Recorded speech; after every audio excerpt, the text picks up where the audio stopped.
পূজাটো উৎসৱ পূজা হয় আৰু মানে এইটো ঘৰে ঘৰে লোৱা হয় মানে মাহটো দুখ বিপদ কাৰ চাব কাৰ ঘৰত আছে খাব পিব নাই যে সেইকাৰণে এইটো আমাৰ টুচু মাহ কয় আৰু আমি আমাৰ এই বাবাকো মোৰ হৃদয়ৰ পৰা নমস্কাৰ কৰিছোঁ এই যেনেকৈ সিহঁতি মৰমত ৰাখিলে আপোনালোকেও চবে ৰাইজে কাৰ্বি আংলং আমাৰ আদিবাসী মৰম ৰাখি ধন্যবাদ।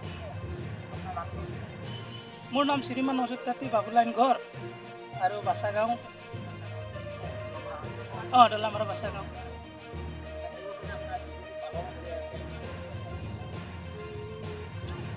আমাৰ বিহুটা মানে মানুহগিলা আৰু ভাল থাকিব লাগে বিহু আৰু সবাই ৰুটি পিঠা বনাব লাগে মানুহকে বিলাব লাগে। পূজাটা ঠিকই আছে।